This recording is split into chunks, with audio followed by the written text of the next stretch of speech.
शाम ढल चुकी थी।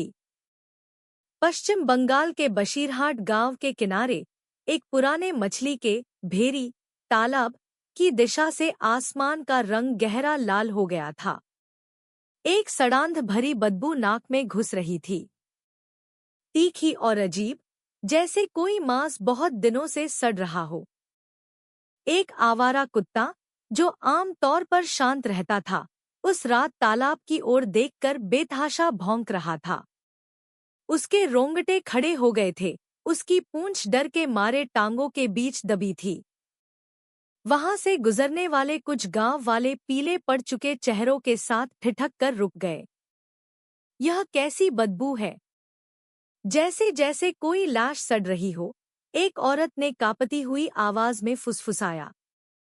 जब एक नौजवान ने हिम्मत करके अपनी टॉर्च की रोशनी पानी की सतह पर मारी, तो काले कीचड़ के नीचे से बड़े बड़े बुलबुले फूटकर ऊपर आए। पानी ऐसे हिल रहा है, एक ने कहा, जैसे नीचे कुछ है जो बाहर निकलना चाहता है। कुछ पल की खामोशी छाई, और फिर वहां मौजूद हर किसी के रोंगटे खड़े हो गए।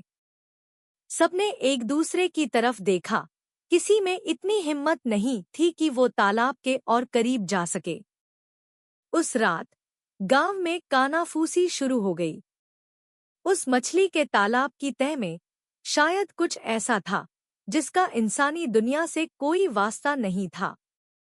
अगस्त 2022 की शुरुआत में बारासात पुलिस स्टेशन में माहौल शांत था। लेकिन यह शांति अचानक भंग हो गई जब एक बुजुर्ग पति पत्नी, श्री सुरेश बिस्वास और श्रीमती राधा बिस्वास, जर्द पड़े चेहरों के साथ अंदर आए। उनकी सांसें उखड़ी हुई थी, मानो वे कोई ऐसा बोझ उठाकर लाए हों जिसे वे और नहीं सह सकते थे। साहब, हमारी बेटी को ढूंढ लीजिए, श्रीमती राधा की आवाज भर्रा गई। उनकी आंखें आंसुओं से भरी थी जो रुकने का नाम नहीं ले रहे थे। हमारी दीपा को लगभग 1 महीना हो गया है, वह घर नहीं आई। उसका फोन बंद है। यह नामुमकिन है, वह अपने बेटे को ऐसे छोड़कर कभी नहीं जा सकती। इंस्पेक्टर विक्रम चटर्जी, जो पेचीदा मामलों को सुलझाने में माहिर थे, उस जोड़े को बड़े ध्यान से देख रहे थे। वह गुमशुदगी की रिपोर्ट सुनने के आदी थे, लेकिन इस बार कुछ अलग था। उनकी आवाज में सिर्फ घबराहट नहीं थी, बल्कि एक गहरा यकीन था कि कुछ बहुत भयानक हो चुका है। जिस बेटी की वे बात कर रहे थे, उसका नाम दीपा बनर्जी था, उम्र 32 साल। वह एक युवा माँ थी, जिसका एक 5 साल का बेटा था, आदित्य आदि। दीपा अपने पति विक्रम बनर्जी के साथ बशीरहाट के बाहरी इलाके में एक अलग थलग घर में रहती थी। विक्रम का मछलियों का कारोबार था। शुरुआत में विक्रम ने सोचा कि यह शायद एक साधारण गुमशुदगी का मामला है, लेकिन जब सुरेश बिस्वास ने कांपती आवाज में कहा, तो उन्हें लगा कि इस मामले में कुछ गहरा राज छिपा है। मेरी बेटी आदि को कभी नहीं छोड़ सकती, साहब।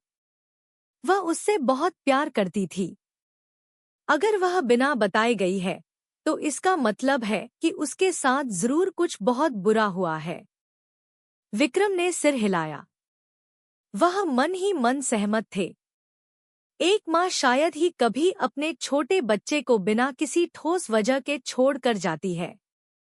उन्होंने फैसला किया कि वह तुरंत दीपा के पति विक्रम बनर्जी से मिलेंगे। विक्रम के घर तक जाने वाला रास्ता एक संकरी कच्ची सड़क से होकर गुजरता था। दोनों तरफ दूर दूर तक धान के खेत फैले थे। सड़क के आखिर में एक साधारण सा घर खड़ा था, जिसके ठीक पीछे वह बड़ा मछली का तालाब, भेरी, था। शाम की हवा अपने साथ तालाब के गाढ़े कीचड़ की महक ला रही थी। उसमें हल्की सी सड़ांध भी मिली हुई थी, जिससे पेट में अजीब सी ऐंठन महसूस हो रही थी। जब पुलिस की टीम पहुंची, तब विक्रम बरामदे में बैठा था।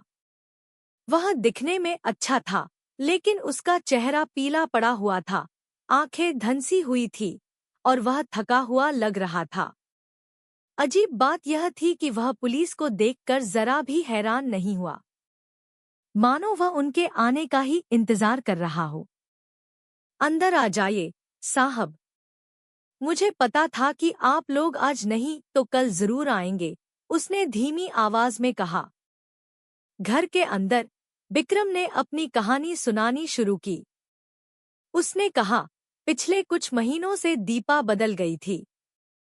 वह अक्सर रात को बाहर जाने लगी थी। शहर में अपने दोस्तों से मिलने के नाम पर बहुत ज्यादा सजने संवरने लगी थी। मुझे शक हुआ। फिर एक रात मैंने उसका पीछा किया। मैंने देखा कि एक आदमी उसे काली स्कॉर्पियो गाड़ी में लेने आया। उसी पल मैं समझ गया कि मेरी पत्नी का किसी और के साथ चक्कर चल रहा है। विक्रम की आवाज भर्रा गई, उसकी मुट्ठियां भिंज गईं। उसके बयान के मुताबिक जब उसने दीपा को इस बारे में टोका तो दीपा ने उल्टा उसी पर इल्जाम लगा दिए। उसने कहा कि वह मुझसे तंग आ चुकी है, एक देहाती आदमी जो सिर्फ मछलियों के बारे में जानता है। वह एक बेहतर जिंदगी जीना चाहती थी, ज्यादा ऐशो आराम वाली। अगले ही दिन वह गायब हो गई। उसके सारे महंगे कपड़े गायब थे। हमारी 10 लाख रुपए की बचत भी गायब थी।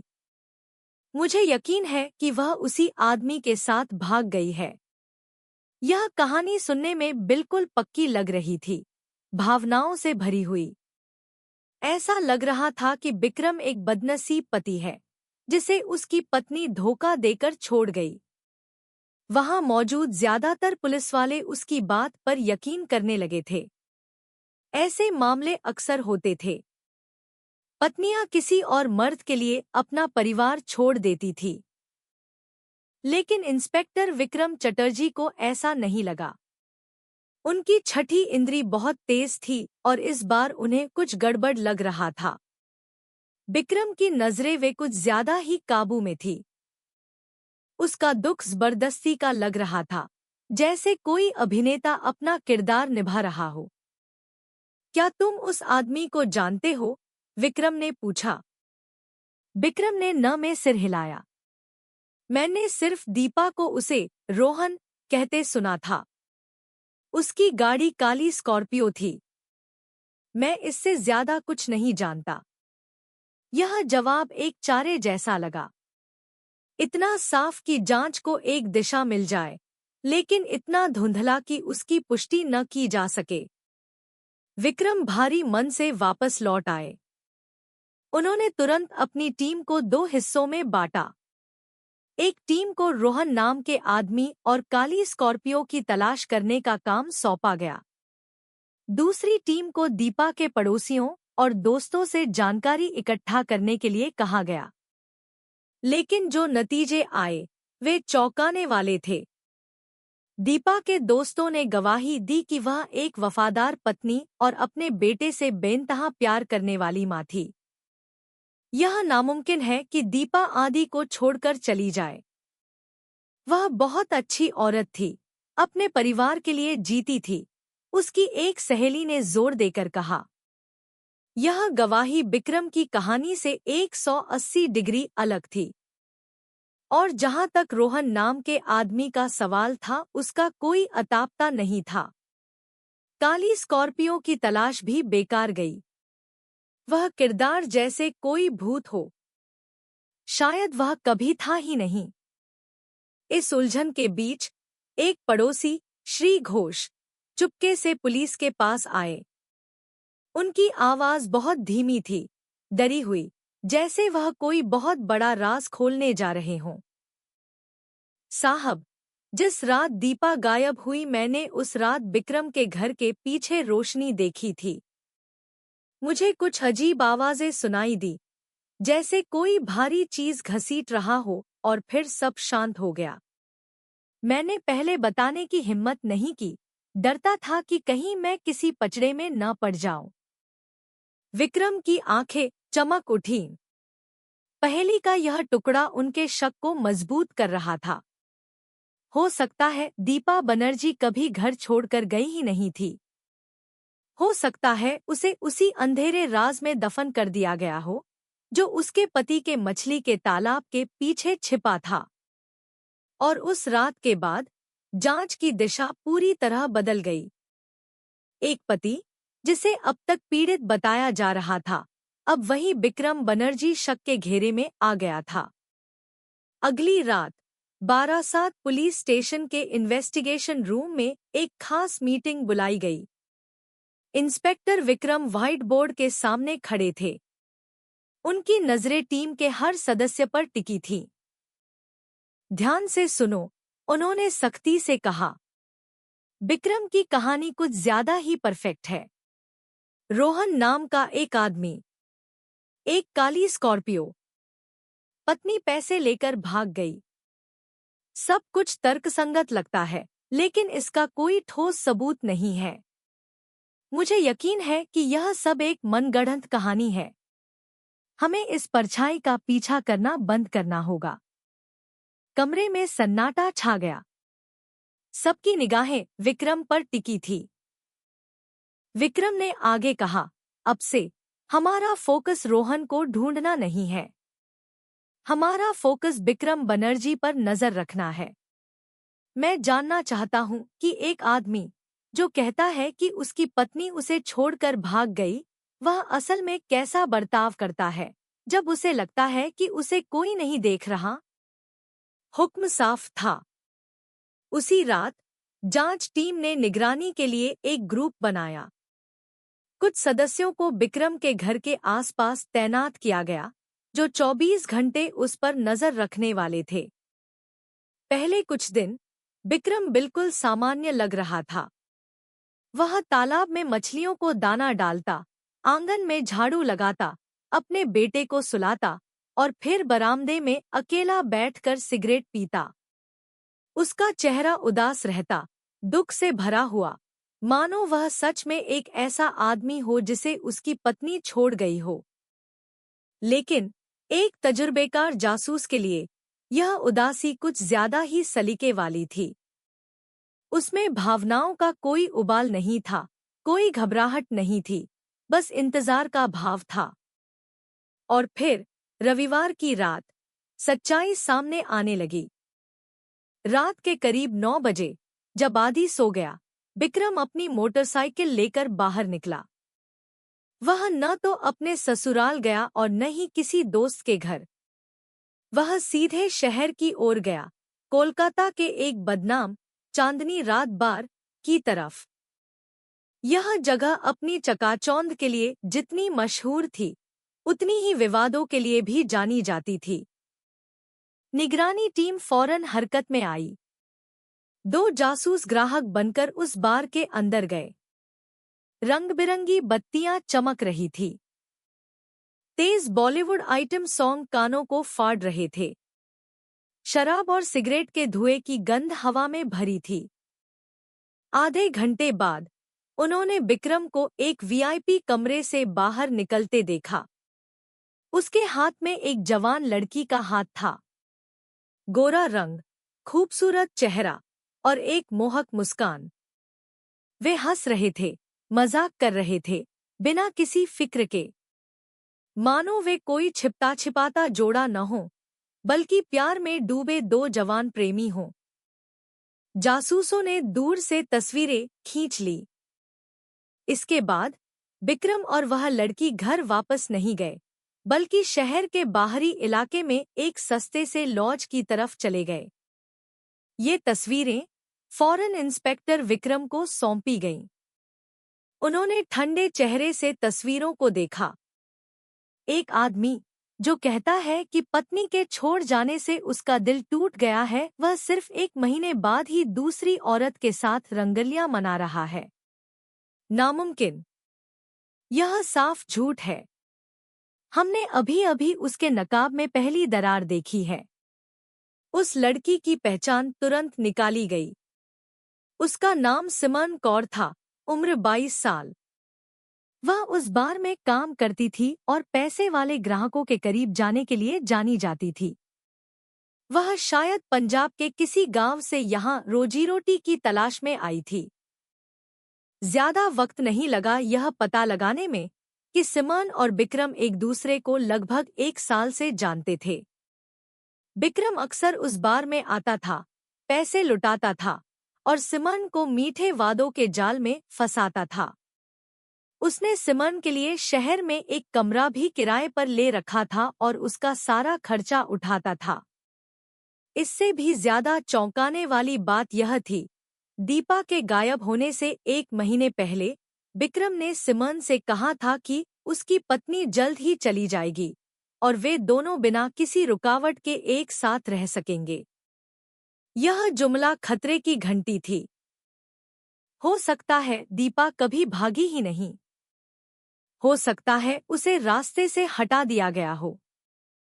लेकिन इंस्पेक्टर विक्रम जानते थे कि बिना सबूत के शक सिर्फ हवाई बातें हैं।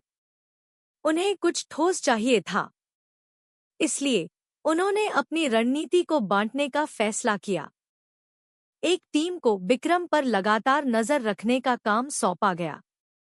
उसकी हर हरकत का रिकॉर्ड रखा जाना था। जबकि दूसरी टीम, जिसका नेतृत्व एक महिला जासूस सब इंस्पेक्टर प्रिया सेन कर रही थी, को सिमन के करीब जाने का मिशन दिया गया। प्रिया ने एक अमीर ग्राहक का भेष बदला। वह अक्सर बार में जाती, कमरा बुक करती और वहां काम करने वाली लड़कियों से बातचीत करती। अपने दोस्ताना और खर्चीले अंदाज से उसने धीरे धीरे सिमन से नजदीकियां बढ़ाई और उसका भरोसा जीता। हफ्ते बीत गए। हल्की फुल्की बातों के बीच सिमन खुलने लगी। उसने विक्रम के बारे में बताया कि कैसे उस आदमी ने उससे बड़ी शादी का वादा किया था। यह कहा था कि उसकी पत्नी वफादार नहीं है और बहुत जल्द वे आज़ादी से एक साथ रह सकेंगे। उसने कहा कि उसकी पत्नी ने तलाक के कागजात पर दस्तखत कर दिए हैं और वह किसी और आदमी के साथ भाग गई है। इसलिए अब वह मेरे साथ रहने के लिए आज़ाद है, सिमन ने मासूमियत से कहा। उसे इस बात का जरा भी अंदाजा नहीं था कि उसकी हर बात को एक जासूस ध्यान से नोट कर रहा है। विक्रम ने जब यह रिपोर्ट सुनी तो उन्होंने मेज पर उंगलियां थपथपाईं। इसका मतलब है कि विक्रम ने यह कहानी पहले से ही तैयार कर रखी थी। अपनी पत्नी के गायब होने से पहले ही वह यह कहानी फैला रहा था कि उसकी पत्नी भाग गई है। इसका मतलब यह सब इत्तेफाक नहीं है, यह प्लानिंग है। ओह, इस बीच निगरानी टीम को एक और अजीब बात पता चली। एक रात उन्होंने विक्रम और सिमरन को घर पर देखा। वे औरतों के कपड़ों से भरे बड़े बड़े बोरे बाहर ला रहे थे। बिना किसी झिझक के उन्होंने उन सब को पिछवाड़े में जला दिया। आग की लपटें ऊंची उठ रही थी, काला धुआं आसमान में फैल रहा था और विक्रम ठंडे चेहरे से उन अंगारों को घूर रहा था। जांच टीम के लिए यह दृश्य एक कबूलनामा था। अगर दीपा सच में भाग गई थी तो उसके पुराने कपड़ों को जलाने की क्या जरूरत थी? क्या यह बेहतर नहीं होता कि उन्हें सहेज कर रखा जाता? क्या पता वह एक दिन वापस आ जाती। कपड़ों को जलाना तभी समझ में आता है जब विक्रम को यकीन हो कि दीपा अब कभी वापस नहीं आएगी। सारे सबूत इकट्ठा कर लिए गए। इंस्पेक्टर विक्रम जानते थे कि वक्त आ गया है। उन्हें विक्रम और सिमरन को पूछताछ के लिए लाना होगा। लेकिन विक्रम यह भी समझते थे कि उनका सामना किसी आम आदमी से नहीं है। विक्रम नाटक करने में माहिर था, कहानियां गढ़ने में उस्ताद। उसे तोड़ने के लिए सिर्फ आम सवालों की नहीं, बल्कि एक मनोवैज्ञानिक रणनीति की जरूरत थी। उस रात विक्रम ने अपनी टीम से कहा, कल हम उन्हें बुलाएंगे। दोनों को अलग अलग कमरों में रखेंगे और उनके दिमाग के साथ खेलेंगे। विक्रम शांत रहने की पूरी कोशिश करेगा, लेकिन वह डरेगा कि सिमरन कहीं मुंह न खोल दे। और सिमरन, वह अभी जवान है, कच्ची है, आसानी से घबरा जाएगी। वही हमारी कमजोरी और वही हमारा रास्ता है। सबकी निगाहें उन पर गंभीरता से टिकी थी। कमरे में तनाव बढ़ गया था, क्योंकि वे जानते थे कि कल के बाद यह मामला सिर्फ एक गुमशुदगी का मामला नहीं रहेगा।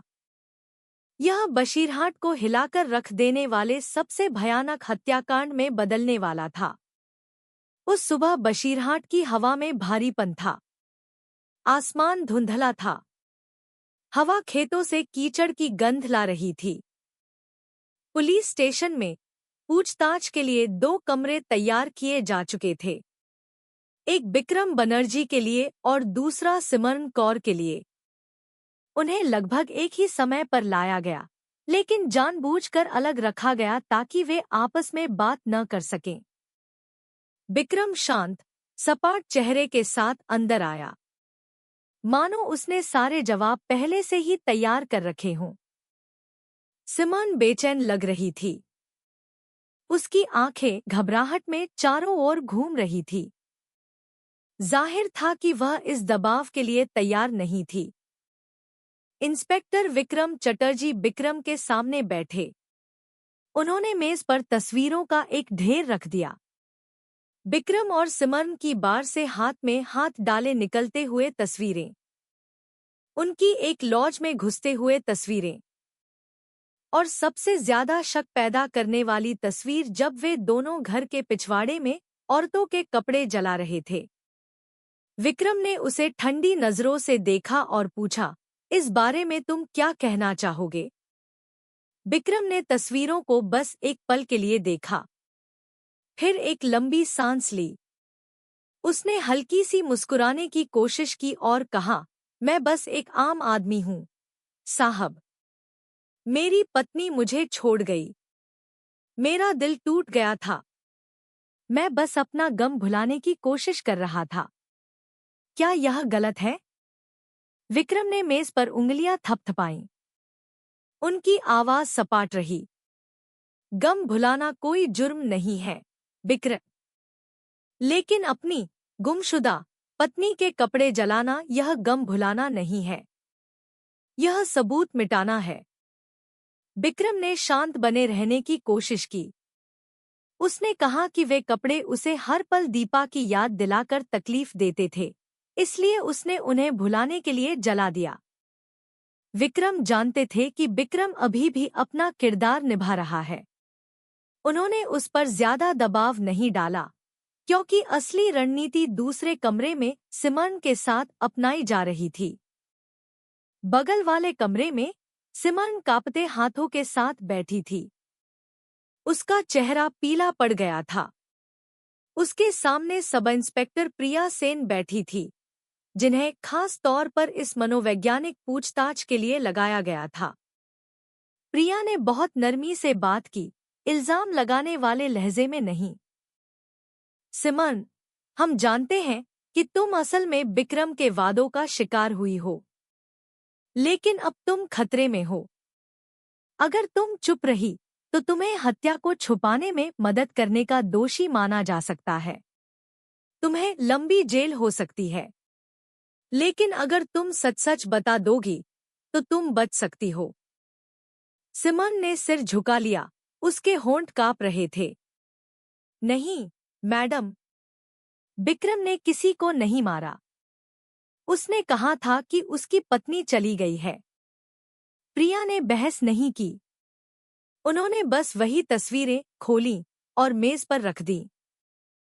तस्वीरों को देखते ही सिमरन ने अपने मुंह पर हाथ रख लिया। उसकी आंखें खौफ से फैल गईं। अगर उसकी पत्नी सच में भाग गई थी, तो उसके कपड़े जलाने की क्या जरूरत थी? तुमने कभी पूछा नहीं, जब बिक्रम ने कहा कि उसकी पत्नी भाग गई? क्या तुम्हें जरा भी शक नहीं हुआ? प्रिया ने नरम लेकिन चुभती हुई आवाज में पूछा। सिमरन अपने होंठ काटने लगी। उसकी आंखों से आंसू बहने लगे। वह अभी भी इनकार करने की कोशिश कर रही थी, लेकिन डर ने उसे साफ तौर पर जकड़ लिया था। प्रिया ने तब अपनी आवाज और धीमी कर ली, जैसे वह उस लड़की के कंधों पर आखिरी बोझ रख रही हो। बिक्रम बगल वाले कमरे में है। वह पहले ही बोल चुका है। वह कह रहा है कि तुम उस पर अपनी पत्नी से छुटकारा पाने के लिए दबाव डाल रही थी। उसने कहा कि तुम उससे शादी करके उसकी सारी जायदाद हड़पना चाहती थी। सिमन ने झटके से सिर उठाया। उसका चेहरा सफेद पड़ गया था। उसका पूरा शरीर जोर जोर से कांप रहा था। नहीं, यह झूठ है। मैंने उसे ऐसा कुछ करने को कभी नहीं कहा। वह फूट फूट कर रोने लगी, बार बार अपनी हथेलियों से आंसू पोंछ रही थी। इस मनोवैज्ञानिक दबाव ने उसकी हिम्मत तोड़ दी थी। प्रिया उसकी ओर झुकी, आवाज शांत ही रखी। तो फिर बताओ कि तुमने उस रात असल में क्या देखा था? क्या हुआ था? सिमन ने देर तक सिर झुकाए रखा। उसका शरीर सिसकियों से हिल रहा था। फिर उसने धीमी, टूटी हुई आवाज में बोलना शुरू किया। जिस रात दीपा गायब हुई, विक्रम ने मुझे फोन किया और आने को कहा। जब मैं पहुंची तो वह बहुत अजीब लग रहा था। उसके कपड़े कीचड़ से सने थे। उसे बहुत पसीना आ रहा था। उसकी सांसें तेज चल रही थी। घर के पीछे उस मछली के तालाब के पास मैंने ताज़ी खुदी हुई मिट्टी देखी। वह अभी भी गीली और भुरभुरी थी। कीचड़ और गीली मिट्टी की तेज बदबू आ रही थी। जब मैंने पूछा तो वह मुझ पर चिल्ला पड़ा। बोला, वह बस तालाब का किनारा ठीक कर रहा था। उसने मुझे उस तरफ जाने से सख्ती से मना कर दिया। यह कबूलनामा पहेली का वही अहम टुकड़ा था जिसकी पुलिस को तलाश थी। इस बीच दूसरे कमरे में इंस्पेक्टर विक्रम को खबर मिली कि सिमन ने मुंह खोल दिया है। उन्होंने विक्रम को तीखी नजरों से देखा और कहा, सिमन ने सब बता दिया है। उसने बताया कि उस रात तुम कीचड़ से सने घर लौटे थे। उसने तालाब के पास ताज़ी खुदी मिट्टी का ढेर भी देखा था। तुमने वहां असल में क्या छुपाया है, विक्रम? विक्रम का चेहरा पल भर में बदल गया। पूछताछ शुरू होने के बाद पहली बार उसका वह सधा हुआ बिन टीएनएच टूटने लगा। उसकी मुस्कुराहट गायब हो गई। उसकी कनपटी पर ठंडे पसीने की बूंदें उभर आईं। उसने इनकार करने की कोशिश की। यह झूठ है सिमन, वह बस एक नासमझ लड़की है। उसकी बातों पर भरोसा मत कीजिए। विक्रम खड़े हुए और उसके इतने करीब आ गए कि उनके चेहरे के बीच बस कुछ इंच का फासला रह गया। उन्होंने धीमी मगर चुभती हुई आवाज में कहा, हम तुम्हारे मछली के तालाब का सारा पानी खाली करवाने जा रहे हैं, विक्रम। अगर तुम सच्चे हो तो डरने की कोई बात नहीं है। लेकिन अगर हमें वहां कुछ मिला तो तुम जानते हो कि उसका मतलब क्या होगा। विक्रम खामोश हो गया। उसके जबड़े भिंच गए। उसकी आंखें बेचैनी से घूमने लगी। उसकी सांसें भारी हो गईं। उसने एक शब्द भी नहीं कहा, लेकिन उसकी खामोशी उस डर की गवाही दे रही थी जिसने उसे अपनी गिरफ्त में लेना शुरू कर दिया था। उस रात एक स्पेशल टीम आधिकारिक वारंट के साथ तेजी से हरकत में आई। वे विक्रम के घर पहुंचे और फौरन घर के पीछे उस बड़े मछली के तालाब पर ध्यान केंद्रित किया। हाई कैपेसिटी वाले पानी के पंप मंगवाए गए। गांव वाले, जिन्हें खबर लग गई थी, दूर से इकट्ठा होने लगे। वे खौफ से भरे चेहरों के साथ कानाफूसी कर रहे थे। तालाब का पानी धीरे धीरे कम होने लगा। सड़ांध और कीचड़ की बदबू और तेज हो गई। अधिकारी लंबे बूट पहने कीचड़ में उतरे, लोहे की छड़ों से कीचड़ को कुरेदने लगे। अचानक एक छड़ के किसी सख्त चीज से टकराने की आवाज आई। सबकी सांसें थम गईं। कीचड़ को हटाया गया और जो सामने आया उसे देखकर सबके रोंगटे खड़े हो गए। नायलॉन की रस्सी से बंधी इंसान की हड्डियां। उसके शरीर को लाल ईंटों से बांधकर भारी किया गया था, जो अभी भी उससे कसकर लिपटी हुई थी। गांव वालों के बीच से चीखें सुनाई दी। एक माँ ने, हे भगवान, कहते हुए अपने बच्चे का चेहरा ढक लिया। यह मंजर बहुत खौफनाक था, इतना असली कि उसे झुठलाया नहीं जा सकता था। उस मछली के तालाब की तह में, जो अब तक विक्रम की रोजी रोटी का जरिया था, असल में उसकी अपनी पत्नी दीपा बनर्जी का शव छिपा हुआ था। इंस्पेक्टर विक्रम तालाब के किनारे खड़े थे। वह विक्रम को घूर रहे थे, जिसे इस खोज को देखने के लिए जबरदस्ती लाया गया था। विक्रम का चेहरा सफेद पड़ चुका था, उसका शरीर कांप रहा था, उसकी आंखें किसी फंसे हुए जानवर की तरह जंगली हो रही थी। पहली बार वह सच में डरा हुआ था। वह अब कोई किरदार नहीं निभा रहा था। विक्रम ने उसे ठंडी नजरों से देखा। तुम्हें क्या लगा था, विक्रम, कि यह कीचड़ तुम्हारे गुनाहों को हमेशा के लिए निगल जाएगा? कोई भी राज हमेशा दफन नहीं रहता। आज सच्चाई सतह पर आ ही गई। विक्रम के घुटने कांप गए, उसका शरीर ढीला पड़ गया, उसका मुंह बुरी तरह कांप रहा था। आखिरकार उसने सिर झुका लिया और टूटी हुई आवाज में कहा, हाँ, मैंने ही दीपा को मारा है। मौके पर सन्नाटा छा गया। उस खौफनाक कबूलनामे के साथ वहां सिर्फ खेतों से आ रही झींगुरों की आवाज थी। जब दीपा बनर्जी का शव मछली के तालाब की तह में मिल गया, विक्रम को वापस पूछताछ के कमरे में लाया गया। इस बार उसका चेहरा बिल्कुल बदला हुआ था।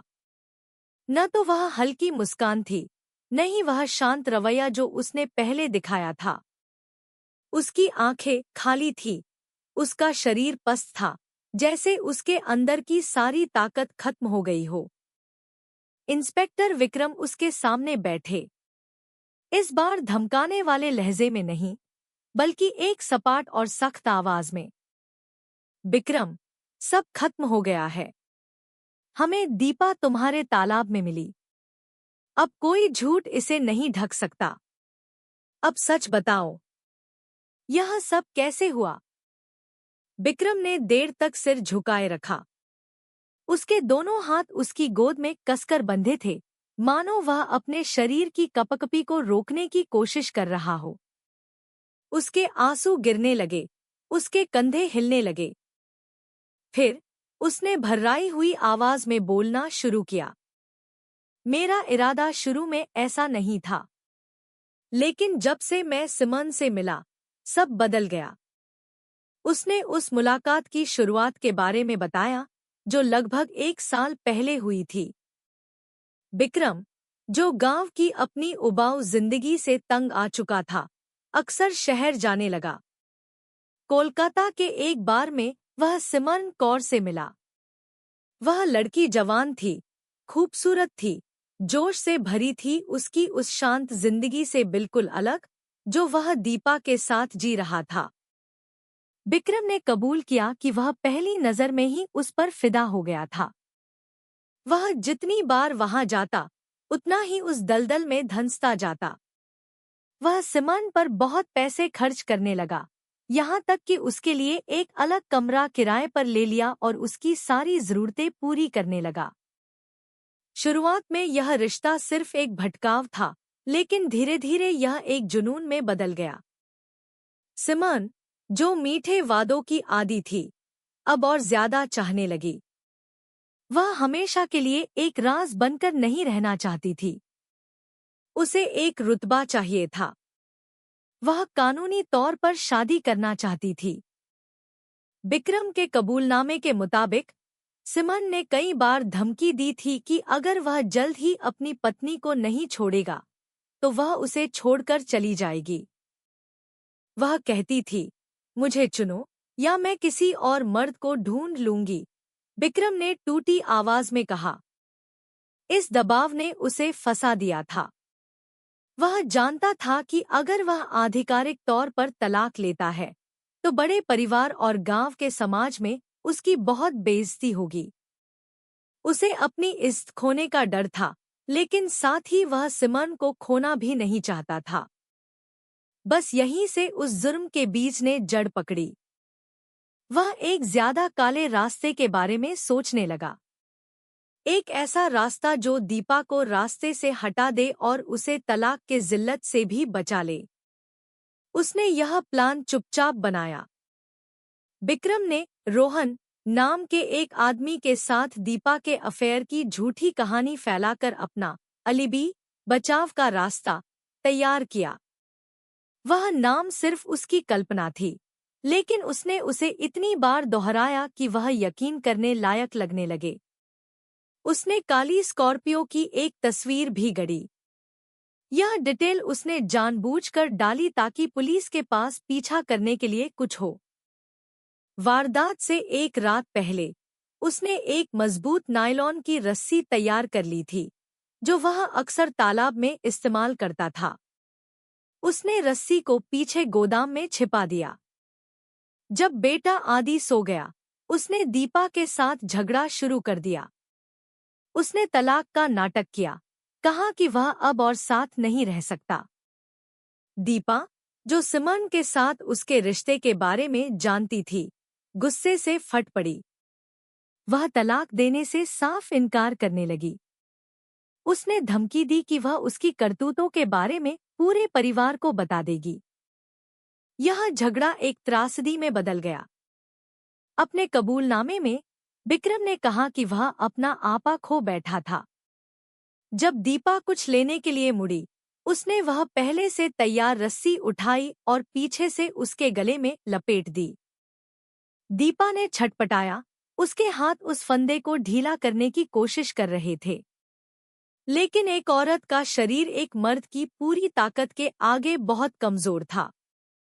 ज्यादा वक्त नहीं लगा और उसका शरीर शांत पड़ गया। विक्रम इस हिस्से पर आकर देर तक चुप रहा। उसने अपना चेहरा गहरा झुका लिया था। विक्रम बस उसे घूरते रहे, बिना कुछ बोले, ताकि मुजरिम अपने ही शब्दों का बोझ खुद उठाए। कुछ मिनटों बाद विक्रम ने फिर से बोलना शुरू किया। इस बार आवाज और धीमी थी। जब मैंने उसे जमीन पर बेजान पड़े देखा, मैं घबरा गया। लेकिन फिर मेरी नजर तालाब पर पड़ी। वही जवाब था। वह तालाब गहरा था, कीचड़ से भरा था और मछलियों से भरा था। अगर मैंने उसे वहां छिपा दिया तो कोई उसे कभी नहीं ढूंढ पाएगा। उसने फिर बताया कि कैसे उसने दीपा के शरीर को बाहर घसीटा। उसे डर था कि लाश तैरकर ऊपर आ सकती है, इसलिए उसने आंगन में पड़ी लाल ईंटें उठाईं। उसने नायलॉन की रस्सी से लगभग 20 ईंटें दीपा के शरीर से बांध दी। इस काम में बहुत वक्त लगा, करीब 1 घंटा। उसका शरीर भीग गया था, पसीना कीचड़ में मिल रहा था। इसके बाद उसने अपनी पत्नी के शरीर को घसीटकर तालाब के किनारे तक पहुंचाया। विक्रम एक पल के लिए रुका, उसका चेहरा पीला पड़ गया था। फिर कांपती आवाज में आगे बोला, मैंने उसके शरीर को पानी में धकेल दिया। जोर से छपाक की आवाज आई। फिर पानी की सतह पर बुलबुले उठे। मैं वहां देर तक खड़ा रहा, कीचड़ के नीचे से आती आवाजें सुनता रहा। मुझे पता था कि क्या हो रहा है। तालाब की मछलियां और घोंघे बाकी काम पूरा कर देंगे। विक्रम ने एक पल के लिए अपनी आंखें बंद कर ली। वह आखिरी जुमला चुभने वाला, ठंडा और क्रूरता से भरा था। उन्होंने अपनी आंखें खोली, विक्रम को तीखी नजरों से घूरा। और उसके बाद तुम ऐसे जीने लगे जैसे कुछ हुआ ही नहीं। अपने बेटे को उसकी मां से छीन लिया, सबसे झूठ बोला। विक्रम ने बस धीरे से सिर हिलाया। मैंने सोचा था कि मैं सिमन के साथ एक नई जिंदगी शुरू कर सकता हूं। मैंने सोचा था सब ठीक हो जाएगा। पूछताछ के कमरे का माहौल और भारी हो गया था। विक्रम का हर कबूलनामा खौफ को बढ़ा रहा था।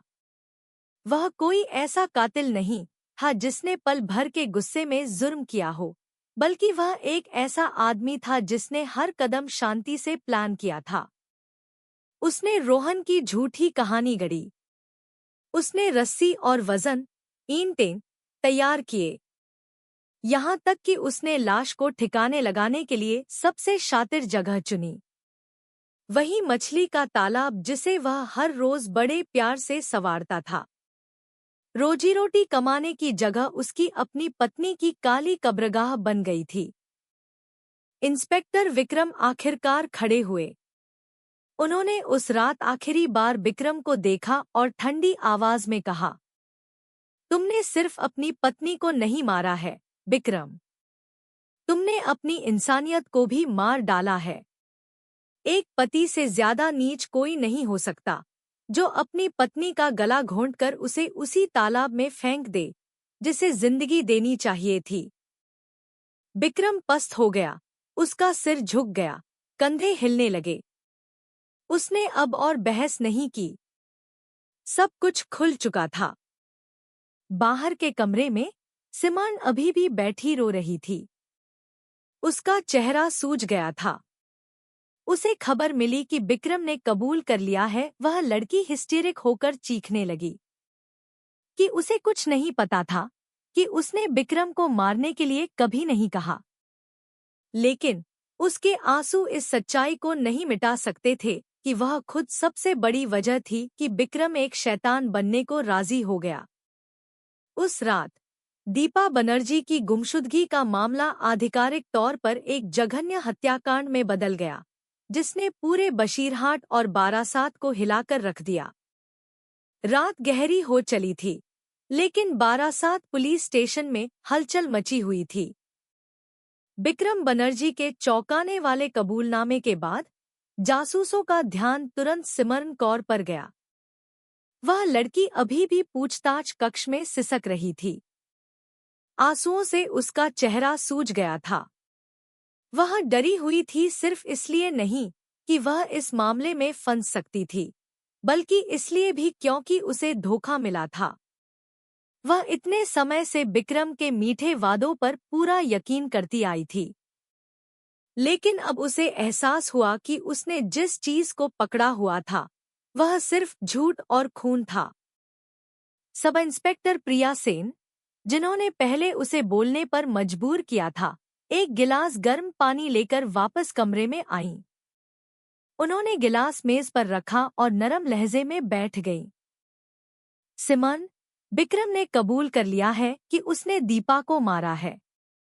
हम जानते हैं कि तुमने यह जुर्म नहीं किया, लेकिन तुम इस बात से इनकार नहीं कर सकती कि तुम्हें पता था कि कुछ गड़बड़ है। अब वक्त है कि तुम पूरी सच्चाई बताओ। सिमोन ने कांपते हाथों से गिलास पकड़ा। उसने एक घूंट पिया और लंबी सांस ली। मुझे नहीं पता था कि वह सच में उसे मार डालेगा। उसने बस कहा था कि उसकी पत्नी चली गई है। उसने कहा था कि हम एक साथ रह सकते हैं।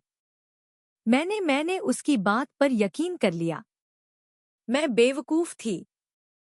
प्रिया ने उसे सब्र से देखा। लेकिन उस रात तुमने घर के पीछे ताजी खुदी हुई मिट्टी देखी। तुम्हें कीचड़ की बदबू आई। तुमने उसके कपड़े गंदे देखे। यह सब तुम्हें शक करने पर मजबूर करने के लिए काफी होना चाहिए था। सिमोन ने सिर झुका लिया। आंसू फिर से गिरने लगे। मैं डर गई थी। मुझे लगा कि अगर मैंने ज्यादा सवाल पूछे तो वह गुस्सा हो जाएगा। मैं उस पर निर्भर हो गई थी। वही मेरे कमरे का किराया देता था, वही मुझे पैसे देता था। मेरा और कोई नहीं था।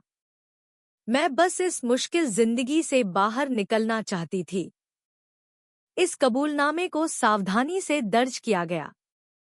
कानूनी तौर पर सिमोन हत्या की दोषी नहीं थी, लेकिन उसे यह जानने का दोषी माना गया कि कुछ संदिग्ध हो रहा था और उसने चुप रहना चुना।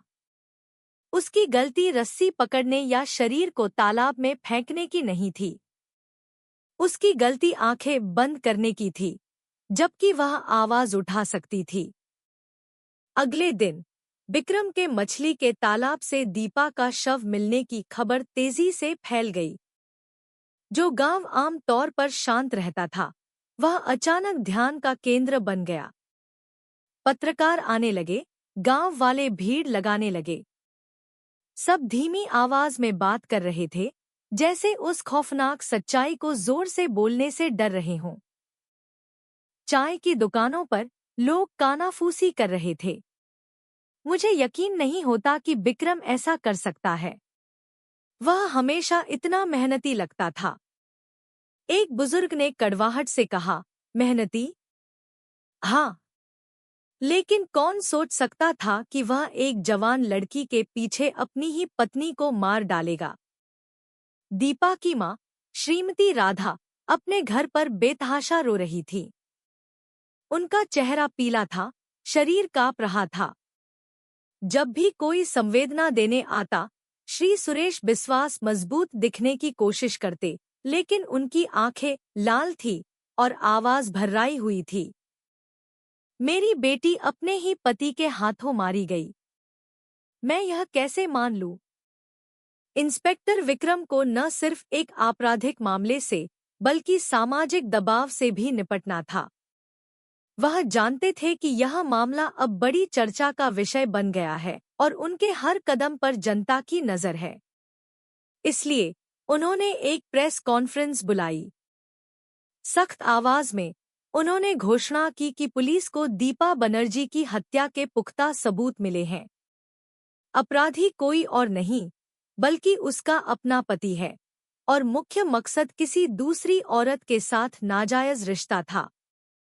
इस बयान ने तहलका मचा दिया और यह मामला राष्ट्रीय सुर्खियों में आ गया। इस बीच जांच टीम ने सिमरन की भूमिका की और गहराई से जांच की। फोन रिकॉर्ड से पता चला कि दीपा के गायब होने से ठीक पहले विक्रम और सिमरन के बीच बातचीत बहुत बढ़ गई थी। कुछ संदेशों से पता चला कि विक्रम सिमरन के साथ भविष्य की योजना बना रहा था। बस थोड़ा और फिर हम आजाद हैं, एक संदेश में लिखा था। पुलिस के लिए यह और भी साफ हो गया था कि भले ही सिमरन ने हत्या का आदेश नहीं दिया था, लेकिन उसकी मौजूदगी वह मजबूत वजह थी जिसने विक्रम को यह जुर्म करने के लिए उकसाया। आगे की पूछताछ में सिमरन ने आखिरकार वह एक बात कबूल कर ली जो उसने पहले छिपाई थी। उसने बताया कि दीपा के गायब होने से एक हफ्ते पहले विक्रम ने एक बार गंभीर लहजे में कहा था, अगर दीपा न रहे तो हम एक साथ रह सकते हैं। तुम्हें बस थोड़ा और सब्र करना होगा। उस वक्त सिमरन ने सोचा कि यह सिर्फ एक ऐसे आदमी की खींच भरी बातें हैं जो जल्दी से तलाक चाहता है। उसने कभी नहीं सोचा था कि विक्रम सच में अपनी पत्नी को रास्ते से हटाने का इरादा रखता था। यह कबूलनामा एक अहम नोट बन गया। प्रिया ने सिमरन को दया भाव से देखा और कहा, तुम अभी बहुत छोटी हो सिमरन। तुम मीठे वादों के जाल में फंस गई, लेकिन अब तुम्हें इसका अंजाम भुगतना होगा। याद रखना, चुप रहना भी एक गलती हो सकती है। अगले कुछ दिनों में गांव का माहौल और गर्म हो गया। गांव वाले गुस्से में थे। कुछ लोग सिमरन को घर तोड़ने वाली कहकर कोस रहे थे, तो कुछ विक्रम को जालिम पति कह रहे थे। छोटा बच्चा आदि इस सब में सबसे दिल दहला देने वाला पीड़ित था। वह यह समझने के लिए बहुत छोटा था कि उसकी माँ अब कभी वापस नहीं आएगी। अपनी उलझन में वह अक्सर पूछता, माँ कब वापस आएगी? यह मासूम सवाल हर किसी का दिल तोड़ देता था। इंस्पेक्टर विक्रम इस मामले को भारी मन से देख रहे थे।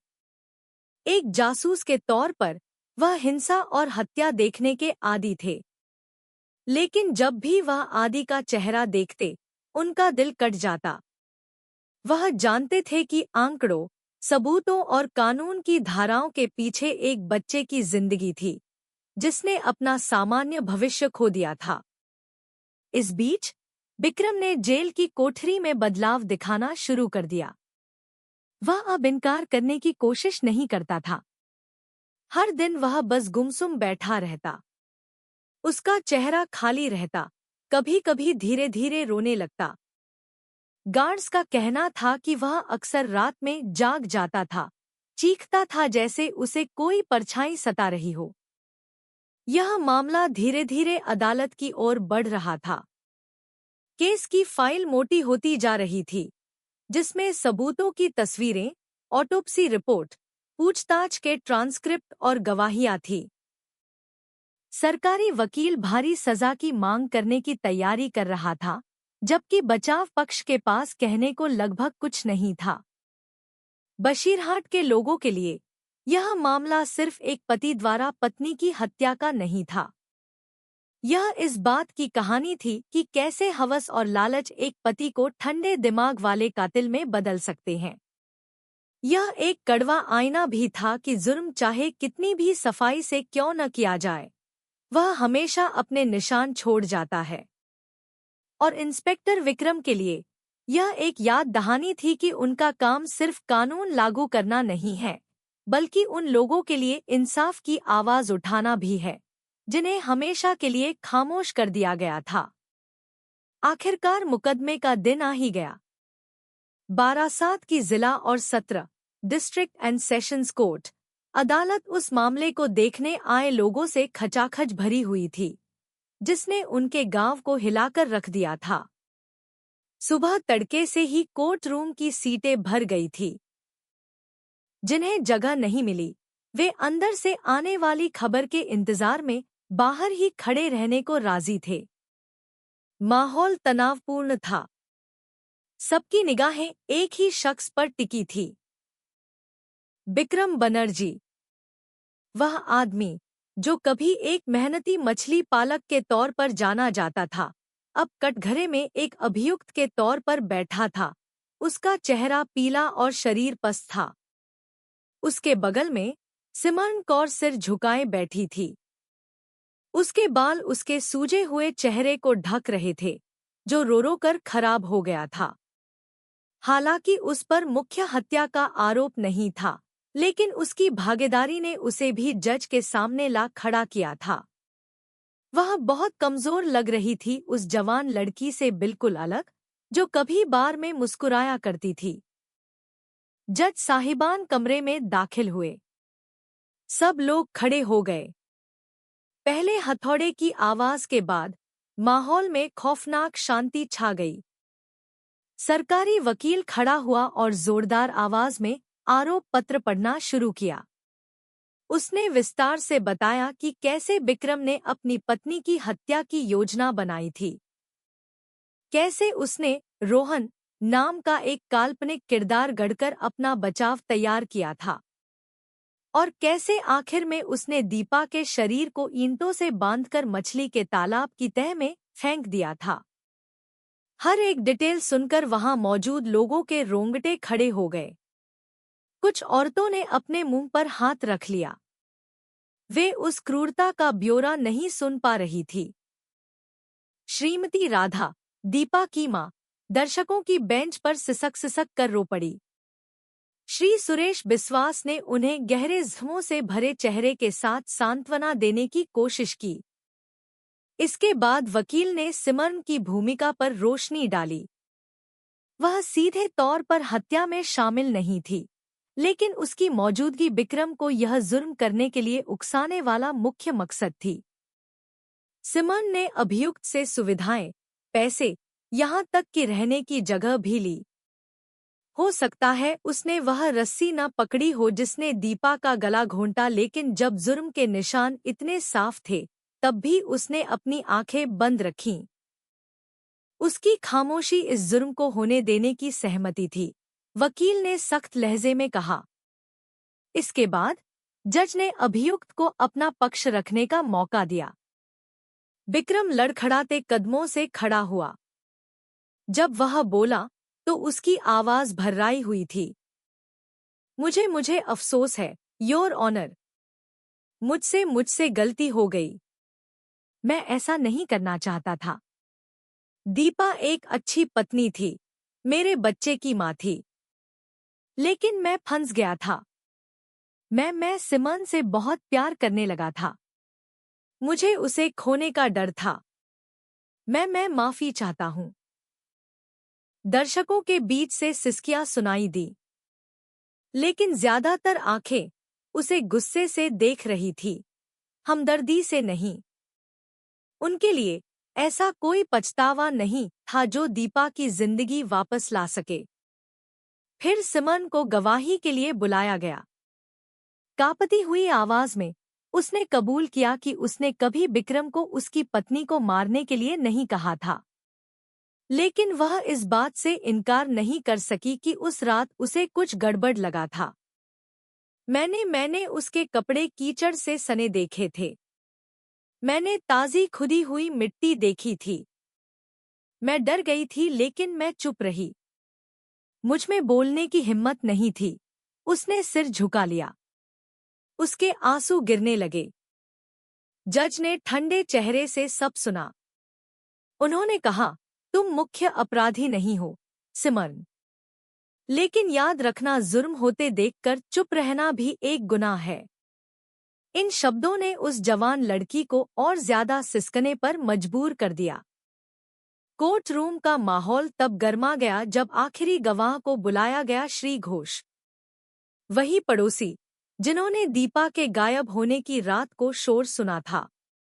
कांपती आवाज में उन्होंने बताया कि कैसे उन्होंने पिछवाड़े में रोशनी देखी थी और किसी भारी चीज के घसीटे जाने की आवाज सुनी थी।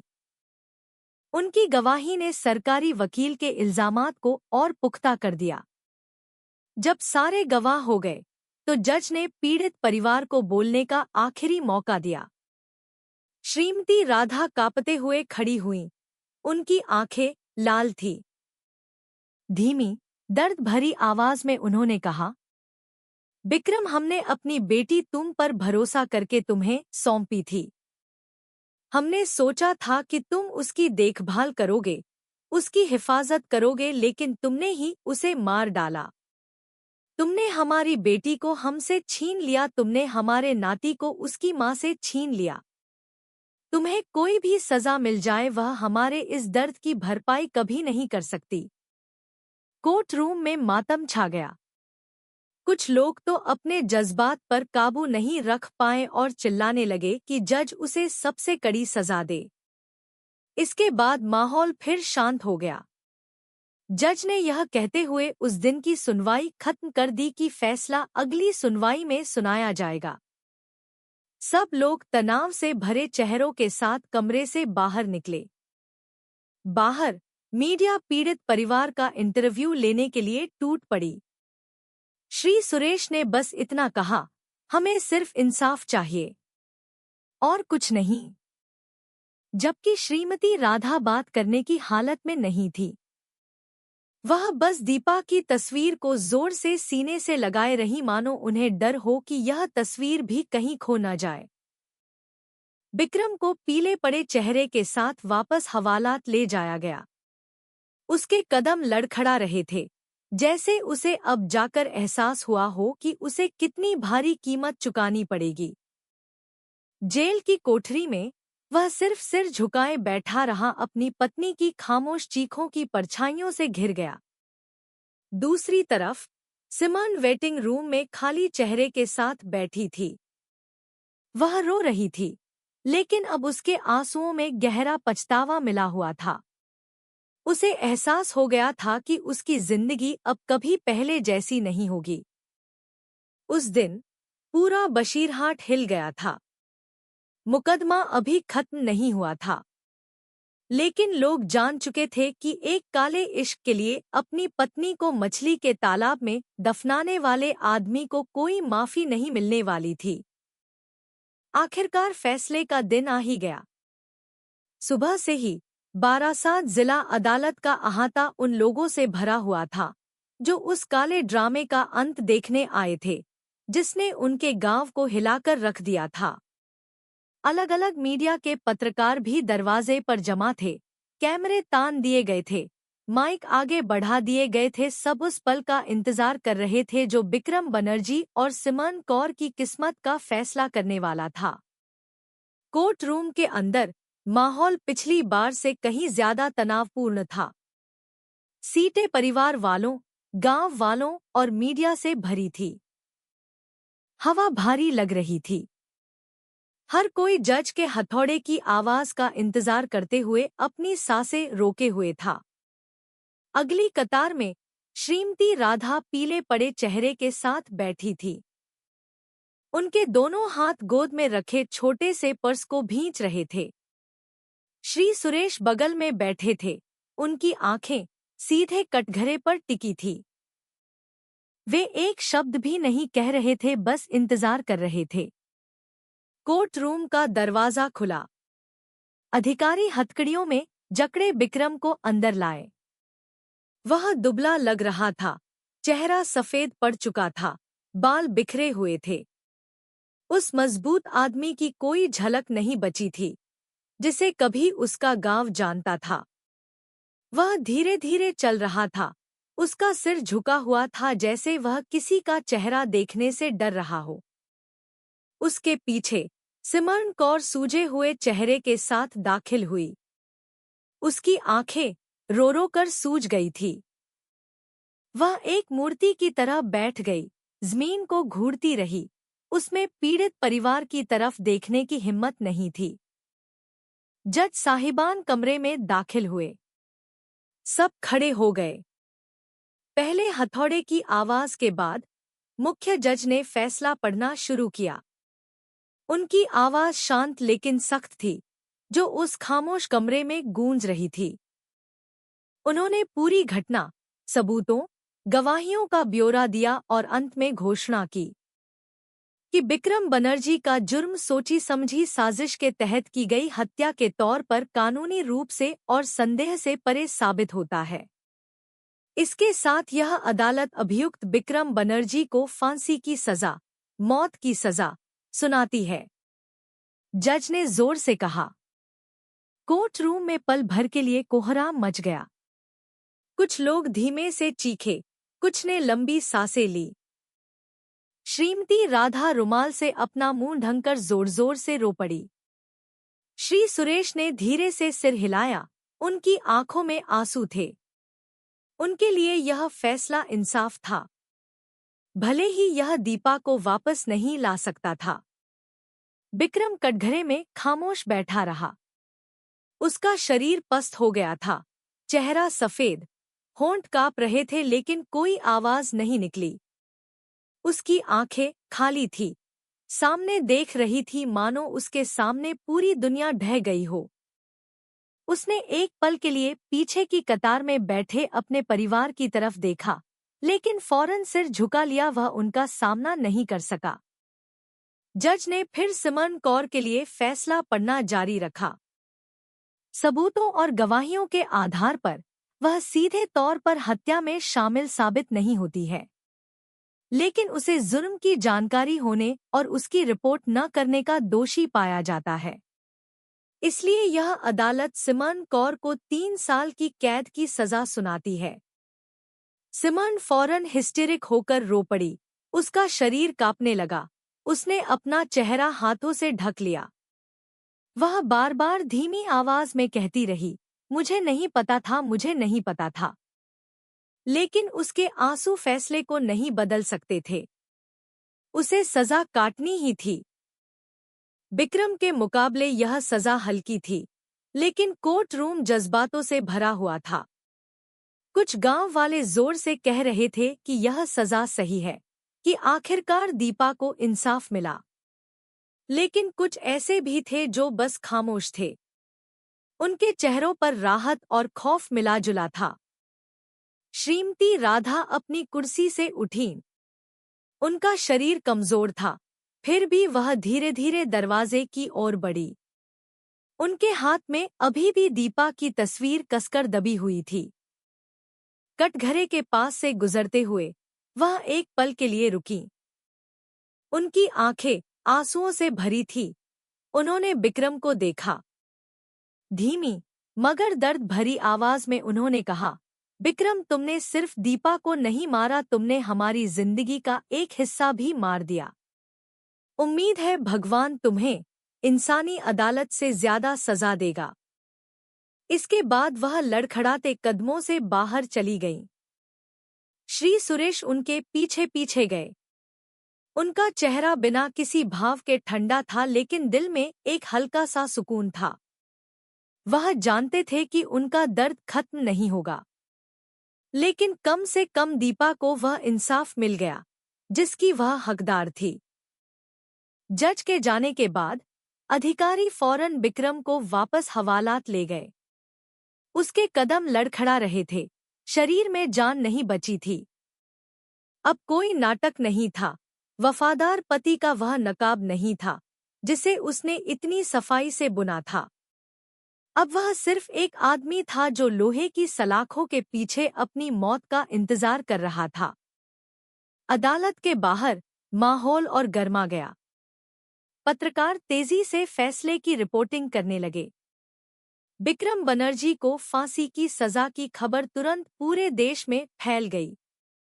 बशीरहाट, जो आम तौर पर अपने हरे भरे खेतों और नदियों के लिए जाना जाता था, अब एक ऐसे जघन्य हत्याकांड के कारण राष्ट्रीय सुर्खियों में था जिसकी किसी ने कल्पना भी नहीं की थी। बिक्रम के गांव के लोग अभी भी इस सच्चाई पर यकीन नहीं कर पा रहे थे। एक पड़ोसी ने पत्रकार से कहा, वह बहुत अच्छा लगता था, हमेशा मुस्कुराता था, बहुत मेहनती था। लेकिन पता चला कि वह अपने अंदर एक शैतान छिपाए बैठा था। दूसरे ने कहा, अगर पुलिस न होती तो शायद दीपा की लाश कभी नहीं मिलती। वह सबको धोखा देने में माहिर था। उस रात दीपा के परिवार के घर पर सन्नाटा पसरा था। बहुत से लोग दुआ देने आए थे। लिविंग रूम में दीपा की एक बड़ी तस्वीर लगाई गई थी जिसके बगल में एक मोमबत्ती जल रही थी। आदि, वह 5 साल का छोटा बच्चा, अपनी नानी की गोद में बैठा मासूमियत से पूछ रहा था, नानी माँ कब वापस आएगी? इस सवाल ने श्रीमती राधा को फिर से रुला दिया।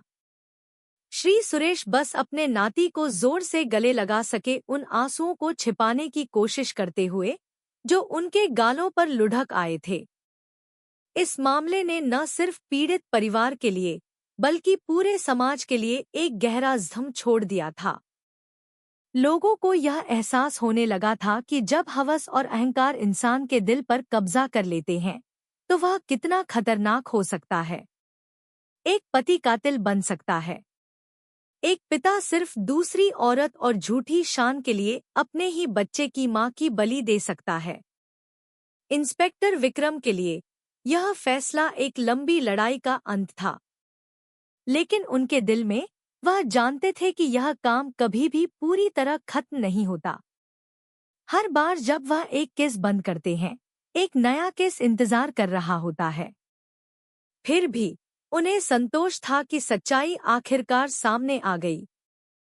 कोई भी झूठ हमेशा के लिए नहीं टिक सकता और कोई भी जुर्म इंसाफ की रोशनी से छिप नहीं सकता। उस लंबे दिन को खत्म करते हुए बशीरहाट वापस खामोशी में डूब गया। लेकिन मछली के तालाब में हुए उस कत्ल की कानाफूसी अभी लंबे समय तक सुनाई देने वाली थी।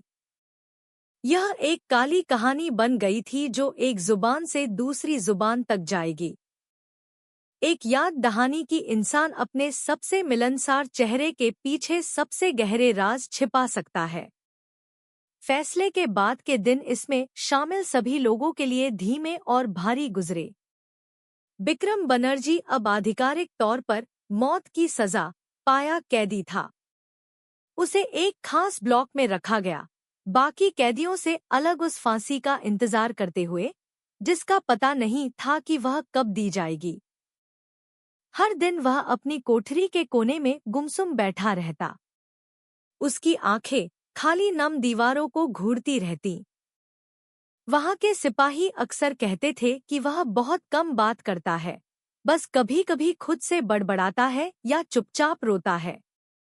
रातों में वह कई बार अपनी कोठरी से चीखता था, दीपा का नाम पुकारता था। उसकी आवाज सुनकर दूसरे कैदियों के भी रोंगटे खड़े हो जाते थे।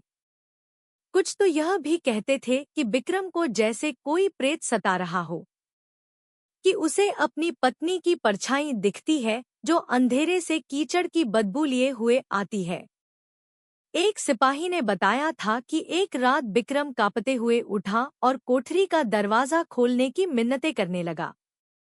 वह कह रहा था, वह यही है, दीपा यही है। वह मुझे घूर रही है। लेकिन बेशक दरवाजा नहीं खोला गया। दूसरी तरफ सिमर्न कौर, जिसे 3 साल की सजा मिली थी, उसे महिला ब्लॉक में रखा गया। उसकी जिंदगी बार के मंच पर भड़कीले कपड़े पहनने वाली जवान लड़की से बिल्कुल बदल गई थी। अब उसे जेल की वर्दी पहननी पड़ती थी और एक पतली सी चटाई पर जमीन पर सोना पड़ता था। उसके दिन एकरसता से भरे थे। सुबह उठना, हाजिरी देना, ब्लॉक की सफाई करना और फिर वापस उस तंग कोठरी में। बिक्रम के उलट सिमर्न ज्यादातर रोती रहती थी।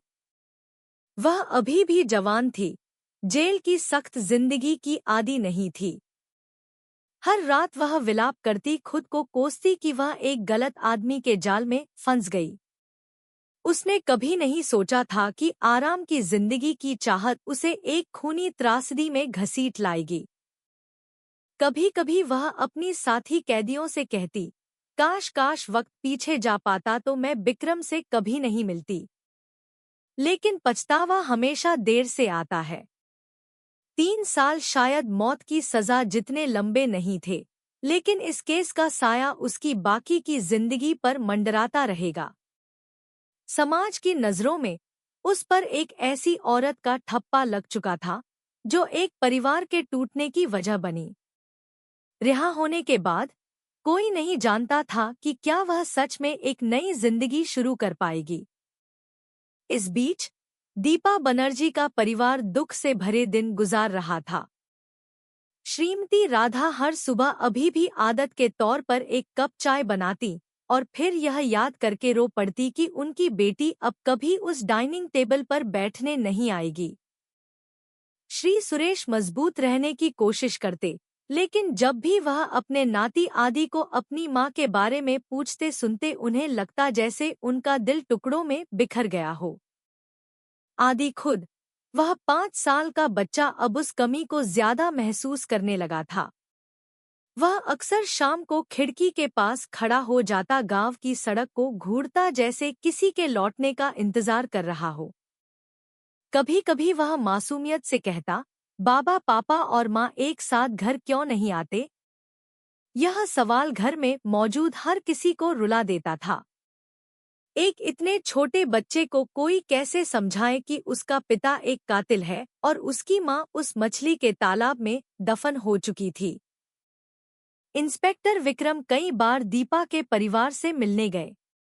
वह सिर्फ एक पुलिस वाले के तौर पर नहीं, बल्कि एक हमदर्द इंसान के तौर पर जाते थे। वह आदि के लिए छोटे मोटे खिलौने ले जाते, उसे बहलाने की कोशिश करते।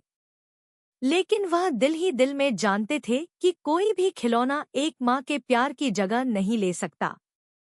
अपनी कोठरी में बिक्रम पछतावे में और डूबता जा रहा था। वह पन्नों भर भर कर खत लिखता अपने बेटे के नाम।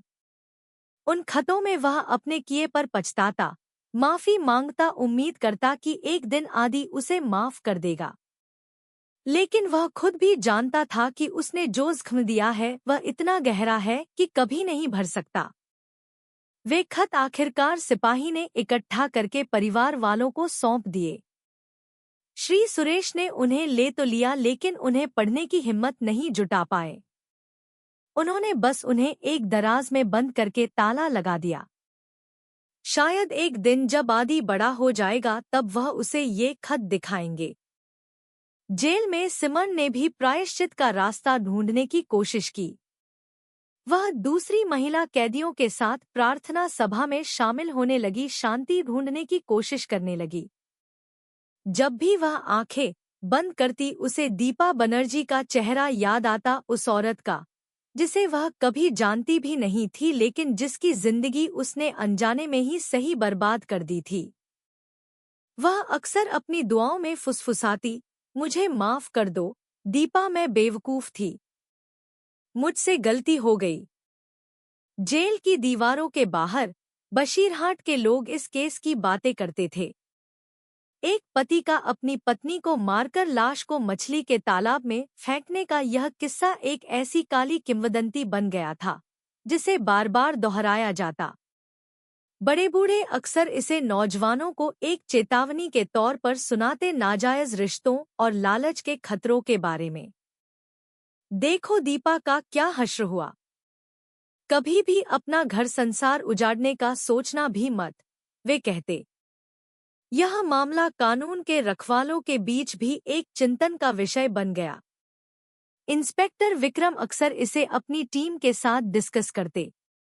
वह इस बात पर जोर देते कि जुर्म चाहे कितनी भी अच्छी तरह से क्यों न प्लान किया गया हो, कोई न कोई सुराग जरूर छोड़ देता है। विक्रम ने रोहन का एक काल्पनिक किरदार गढ़कर एक परफेक्ट कहानी बनाने की कोशिश की, लेकिन यही परफेक्शन उसे संदिग्ध बना गया।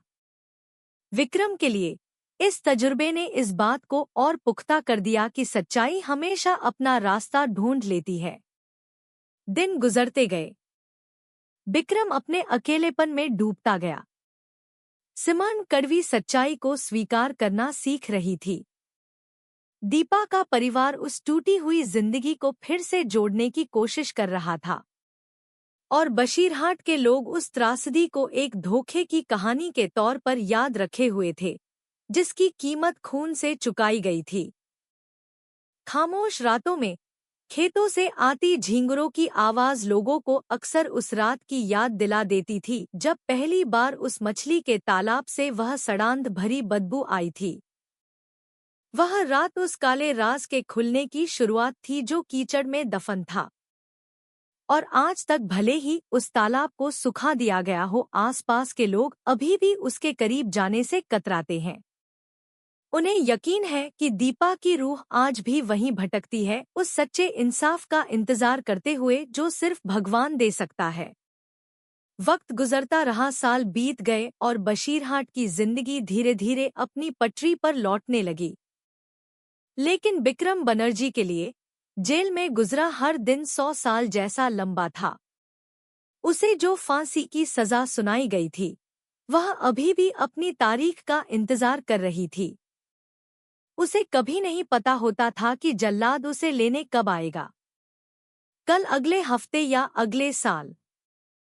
यह अनिश्चितता उसे सजा से ज्यादा तकलीफ देती थी। अपनी कोठरी में विक्रम और दुबला हो गया था। उसके बाल तेजी से सफेद हो गए थे, चेहरा झुर्रियों से भर गया था। वह शायद ही कभी बात करता, बस कभी कभी एक छोटी सी डायरी में कुछ लिखता रहता जो उसने सिपाही से मांगी थी। वह डायरी दुआओं और पछतावे से भरी थी। कुछ हिस्सा उसके बेटे आदि के नाम था। वह ऐसे लिखता जैसे वह उस छोटे बच्चे से बातें कर रहा हो। बेटा, पापा से बहुत बड़ी गलती हो गई। पापा को तुम्हारी माँ की हिफाजत करनी चाहिए थी, उसकी जान नहीं लेनी चाहिए थी। अगर तुम एक दिन यह पढ़ो तो पापा तुमसे माफी नहीं मांगेंगे, क्योंकि पापा उसके लायक नहीं है। पापा बस यह चाहते हैं कि तुम जानो कि पापा पछता रहे हैं। सिपाहियों ने विक्रम को रात में अक्सर कराहते हुए सुना था। वह बुरे सपनों से जाग जाता, दीपा का नाम चीखता। कभी कभी रात को वह कोठरी की सलाखें पीट पीट कर बत्ती न बुझाने की भीख मांगता। बत्ती मत बुझाओ, वह फिर आ गई है। वह मुझे कीचड़ में से घूर रही है, वह भर्राई आवाज में कहता। दूसरे ब्लॉक के कैदी उसके रोने की आवाज सुनने का दावा करते थे। आधी रात में एक ऐसी आवाज जो रोंगटे खड़े कर देती थी। इस बीच सिमरन कौर अपनी 3 साल की सजा भारी मन से काट रही थी। 2 साल बीत चुके थे और वह जेल की अपनी जिंदगी के साथ समझौता कर चुकी थी। सजा की शुरुआत में वह अक्सर दूसरी कैदियों की कानाफूसी का शिकार बनती, उसे घर तोड़ने वाली कहा जाता। लेकिन वक्त के साथ उसने खुद को बदलने की कोशिश की। वह धार्मिक कामों में शामिल हो गई, ग्रंथ पढ़ना सीखा और महिला ब्लॉक की रसोई में काम करने लगी। धीरे धीरे उसे थोड़ी शांति मिली। हालांकि अतीत का साया अब भी उसका पीछा करता था। खामोश रातों में सिमरन अक्सर सोचती, वह दीपा बनर्जी के चेहरे के बारे में सोचना बंद नहीं कर पाती थी, उस औरत से जिससे वह कभी मिली भी नहीं थी लेकिन जिसकी जिंदगी उसकी मौजूदगी के कारण छीन ली गई थी। वह अक्सर दुआ करती कि एक दिन जब वह आज़ाद होगी तो वह सच में एक साफ सुथरी नई जिंदगी शुरू कर पाएगी।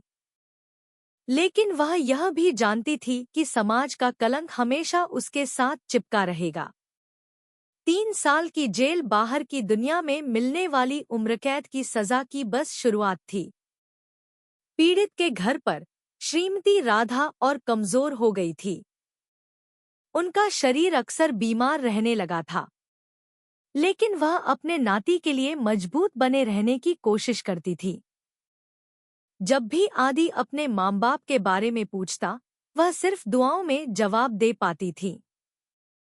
श्री सुरेश, जो आम तौर पर मजबूत दिखते थे, अब ज्यादातर घर के बरामदे में चुपचाप बैठे रहते, खेतों को घूरते रहते। उनका मन अतीत में भटक जाता जब दीपा जिंदा थी।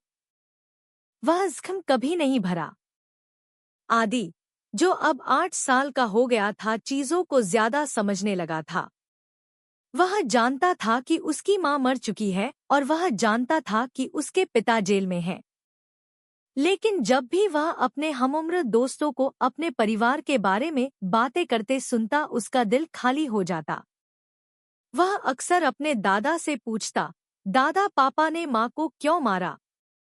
क्या पापा कोई और रास्ता नहीं चुन सकते थे? श्री सुरेश बस एक लंबी सांस भर सकते थे, अपने नाती को जोर से गले लगा लेते और कहते, तुम्हारे पापा गलत रास्ते पर चले गए थे बेटा, तुम उनकी गलती कभी मत दोहराना। दिन ब दिन विक्रम की फांसी की खबरें जोर पकड़ने लगी। अभियोजन पक्ष ने संकेत दिए कि वक्त करीब आ रहा है। विक्रम को आधिकारिक सूचना पत्र लेने के लिए बुलाया गया। जब उसके सामने वह खत पढ़ा गया, उसका चेहरा पीला पड़ गया, लेकिन कोई गुस्सा नहीं, हाँ बस स्वीकृति थी। उसने सिर झुकाया और धीरे से फुसफुसाया, आखिरकार। उस दिन के बाद विक्रम का रवैया बदल गया। वह और ज्यादा इबादत करने लगा, दुआएं पढ़ने लगा और अपनी किस्मत से समझौता करने की कोशिश करने लगा। उसने ज्यादा खाना पीना छोड़ दिया, बस जिंदा रहने जितना खाता।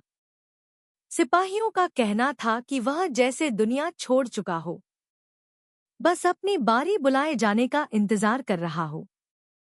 फांसी से एक रात पहले विक्रम ने अपने बेटे के नाम आखिरी खत लिखा। उसने पछतावे से भरे जुमले लिखे, कबूल किया कि सिमरन के लिए उसके प्यार ने उसकी आंखों पर पर्दा डाल दिया था, उससे उसकी सोचने समझने की शक्ति छीन ली थी। उसने खत को एक आखिरी जुमले के साथ खत्म किया, बेटा, कभी अपने पापा जैसा मत बनना। एक ऐसा मर्द बनना जो परिवार की हिफाजत करता है, उन्हें तबाह नहीं करता। वह खत इंस्पेक्टर विक्रम को सौंप दिया गया, जिन्होंने उसे परिवार तक पहुंचाने का वादा किया। दूसरी तरफ सिमरन, जो अपनी सजा के अंत के करीब थी, उसने भी फांसी की यह खबर सुनी। वह पूरी रात रोती रही। उसे यकीन नहीं हो रहा था कि जिस आदमी से उसने कभी इतना प्यार किया था, उसका अंत जल्लाद के हाथों होने वाला है। लेकिन वह यह भी जानती थी कि यही सजा वह डिजर्व करता था।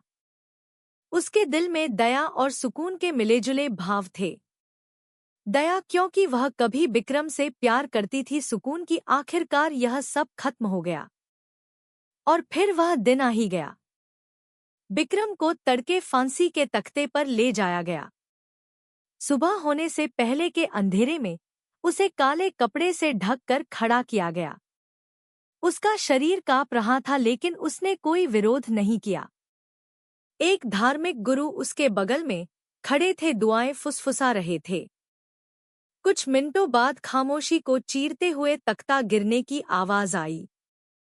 विक्रम का शरीर फंदे से झूल गया और इसके साथ ही एक ऐसे आदमी की कहानी खत्म हो गई जिसने अपनी हवस के लिए सब कुछ कुर्बान कर दिया था। फांसी की खबर तेजी से फैली। समाज ने इस पर मिलीजुली प्रतिक्रिया दी। कुछ को लगा कि आखिरकार इंसाफ हुआ।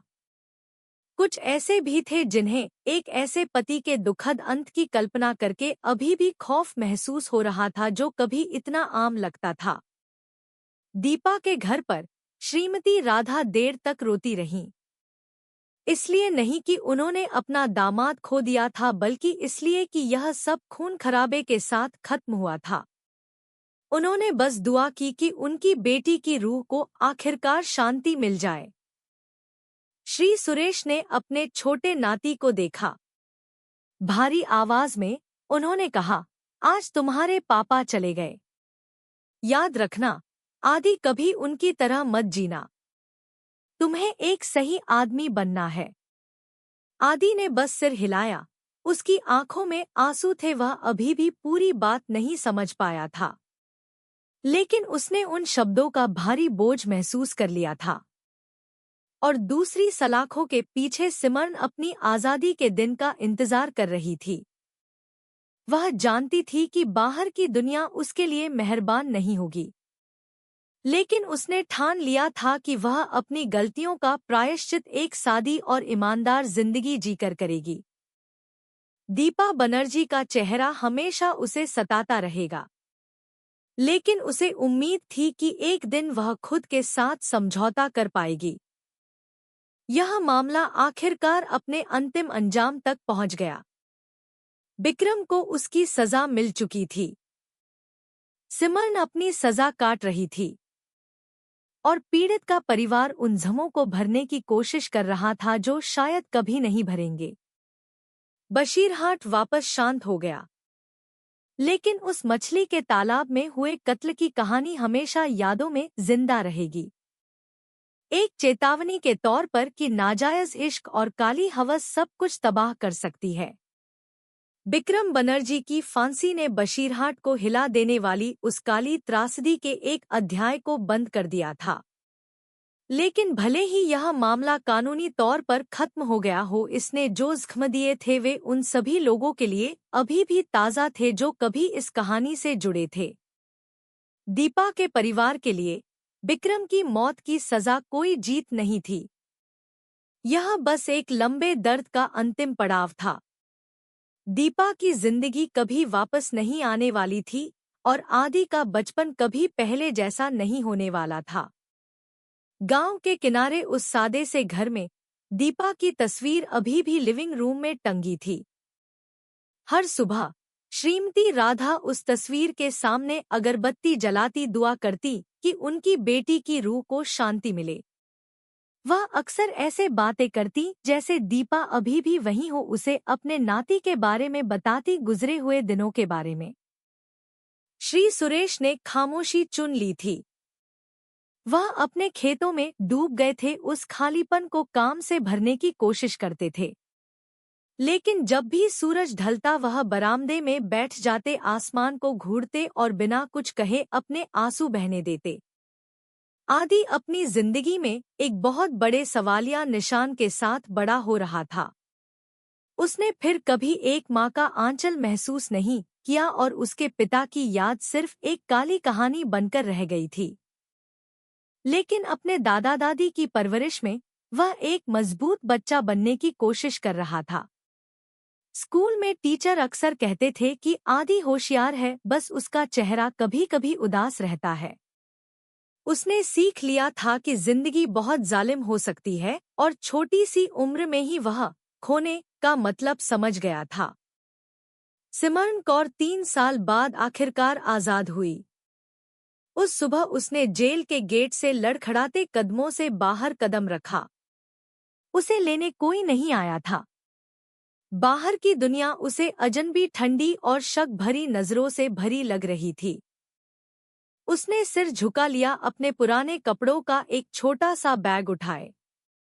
उसका अतीत हमेशा उसका पीछा करने वाला था।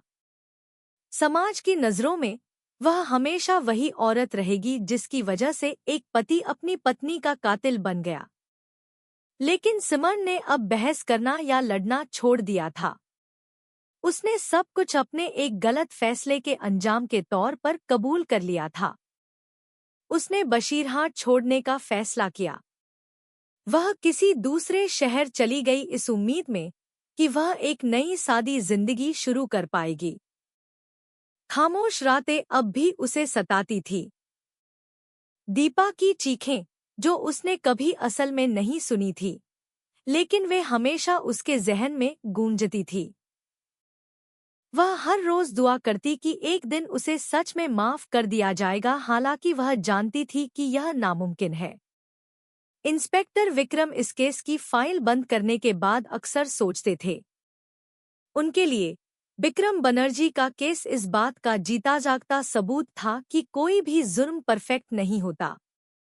चाहे कहानी कितनी भी सफाई से क्यों न गढ़ी गई हो, हमेशा कोई न कोई दरार रह ही जाती है जो एक दिन खुल जाती है।